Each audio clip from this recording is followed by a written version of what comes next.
Hey guys, this is Jackson, and today I'm going to tell you a bit about my experience at an event called TGX, which I went to yesterday. TGX was in Melbourne. It's a relatively new gaming and game development event where they have things like indie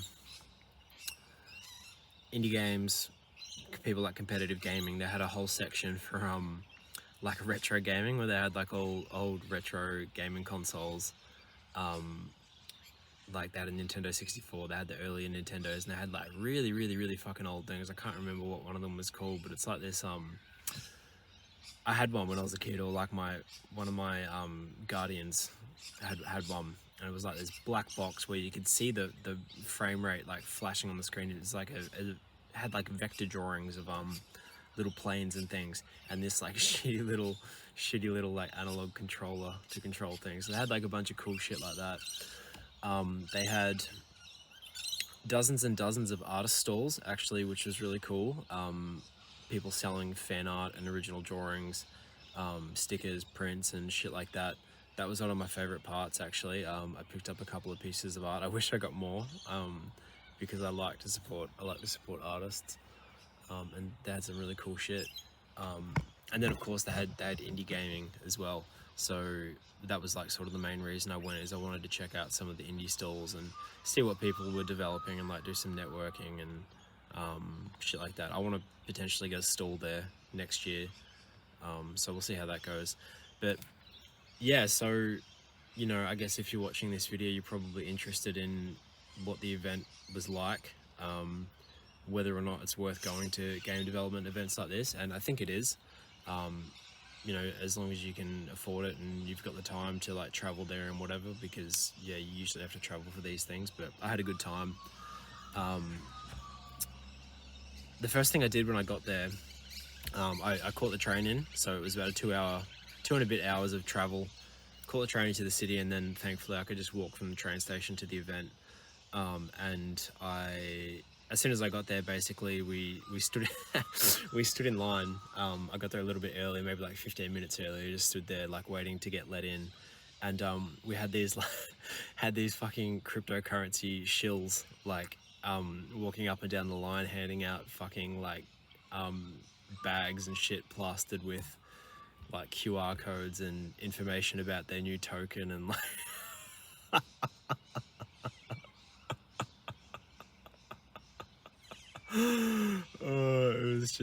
that was pretty insane. Just yeah, it felt very manipulative and overwhelming and confronting, and yeah, that was sort of annoying, but people do what they feel like they've got to do to fucking sell their games, I suppose. Anyway, we get let in, so maybe 15 minutes later, and this was a 2-day event, by the way. I didn't go the day before, I only went for the second day, and I was chatting to this kid in the line before we got let in, who said he went the day before, and yeah, he said it was good. He said the events got massive compared to the previous years, because he's gone to the previous years. He reckons that the first year that it was open, it was like basically fucking no one was there, and like they didn't have that much on, so it's growing as an event, so I suppose that's a good sign. But anyway, so I get in there, and the first thing I do is I sort of scope the place out. I bought I don't have it with me, but I bought a Zelda art book for like $50, which I think might have been a bit of a steal. It was the last one that they had, and they were trying to get rid of them. So it's a fucking massive book with all of the art from like all of the games before Breath of the Wild. So picked that up. Had a chat to the guy at the stall there. He was really nice. He held on to the thing for me at the stall, so I didn't have to carry it around all day because it was fucking so heavy. But then I went straight to the indie stalls and checked out the indie games, and first game that I played, God, like I just hated it, to be honest. The same like puzzles that are in every fucking other game since the beginning of time, like pushing blocks so that you form a path to like walk over them, and then like walking around a level to press buttons in order to like open the next thing, and like, yeah, I don't know, man. Like I said, like I don't like bashing people's work, because it's like it's so hard to put stuff like this together, and just even basic shit like that can sometimes take months and months and months of work. And so like, yeah, like I guess, you know, indie game dev is fucking hard, man. But just sitting there playing this thing, I was just like, holy shit, like, and it wasn't just his game either. It was like probably most of the games there were actually like that. Like they were just generic. The controls, like nothing unoriginal about it. Sort of half baked. The controls were often pretty bad. Not a lot of content as well. Obviously, like you don't want to bring a lot of content, I suppose, for an expo. Like a lot of people, they brought demos, because it's a very different like environment. Like you don't have time to sit down there for an hour and like really pay attention and plug into it to learn the mechanics of a game like you would if you're at home. Like it's obviously a very fast-paced environment where you know, you're going from stall to stall and you're quickly trying to learn one game after the next. And so that they need to sort of be like quick to pick up, quick to get the hang of, and then quick to sort of play and get feedback from. Which is it's a double-edged sword, because you know, I think sometimes the best experiences might take a little bit to get into, and like you don't really get that opportunity at expos like this, which I think it's sort of a problem. But also, you know, like it is a positive thing, I think, to be able to design a game or to present your game in such a way that it is easily accessible. It's easy to learn, like just off the bat. You don't have to read slabs of text to understand how it's played. It's intuitive, and you're able to get something out of it without having to fiddle with like the interface between you and the game, of like figuring out the controls and how the whole thing works and whatever. So, you know, that's the art of game design. Like that's definitely an art form. And one thing that I'd say I did get out of that event yesterday was a deeper understanding of what that means, is like how to design a game that interfaces with a human being in such a way that they can easily get into it without a huge barrier of entry, and then they can get an experience out of it that is meaningful and significant, and then changes them as a person as they go on with the rest of their life. I'm not interested in games that are unremarkable, and I'm not interested in games that just sort of like twiddle away the time without really like making you sort of think, or like without like challenging you in some way. And I don't mean challenge you in terms of like learning complicated controls. Like what I'm interested in is games that sort of challenge your maybe challenge your perception of the world, so that, you know, like you engage with this thing and it captivates you a bit, and you're like, oh, like that's different. And then you go through, it leads you through an experience, and then you sort of come out the other side and you're like, wow, that was like a trip. That was a bit of a trip. Like I sort of went on a bit of a journey with that, and then that changes your perspective of the world. And so this first game, I didn't get that at all. It was just like, it felt like work. It was like I sat down to fucking play this thing and talk to this guy who, like, it felt like he didn't even want to really talk to me, and like he just sort of wanted me to buy his game or to fucking give him a wish list or whatever. And he felt sort of entitled to it when his game wasn't that good, and that was sort of, it was a bit gross. Made me feel a bit like disgusted. So anyway, that was bad. But then the next game that I played right next to him was actually probably my highlight of the whole day. It was really funny. And I'm gonna link his game in the description. I'll see if I can maybe edit some footage or something over there, see if I can find some. I didn't get any footage from the day, unfortunately. Not much anyway. I've got a little bit of footage I'll put at the end, but I spent most of the day just talking to people rather than trying to film. But anyway, this next game, it was called Future Ghost, and the guy who created it, he obviously has a thing for retro comics, and so he did his whole game in this beautiful, like carefully crafted, like handmade comic book sort of style, where he's hand drawn every frame of every animation and hand drawn every scene, and then done all these little cutscenes in between sections of the game where he's delivered the story through like comic book panels.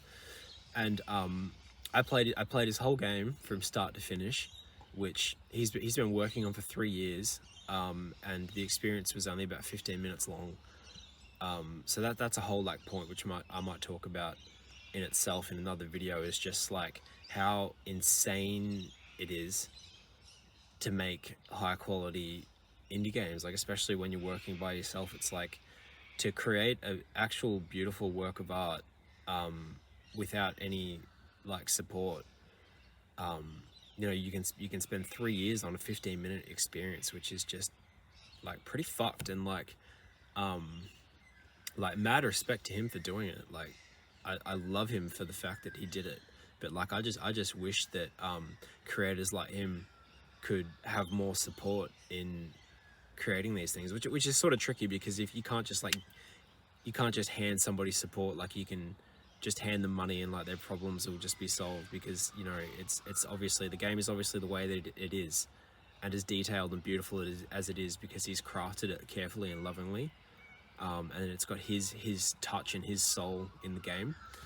But still, like seeing his game, I was like, oh my god, like I wish this guy could just have like, give him $1 million and then you know, he could create like such a beautiful and unique experience. Anyway, I suppose that's what investors and publishers are for. But anyway,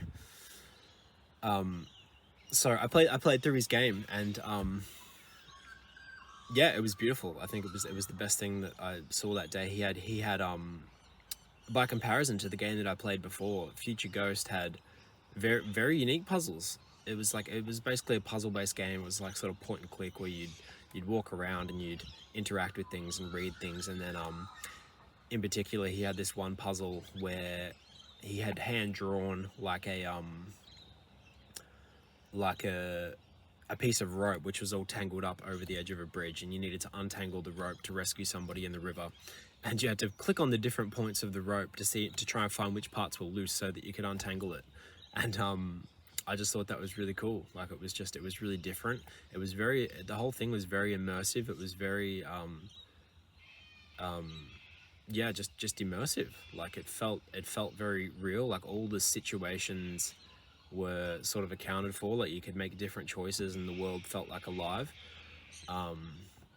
And yeah, anyway, so I won't rant on too much about that. But it was a great game, and you can look at it. He was a great artist. I bought some of his stuff because I wanted to support him. I bought some stickers, a little comic book that he had for sale, and one of his shirts. Because yeah, I just thought it was really impressive. And so I checked out some other games. There was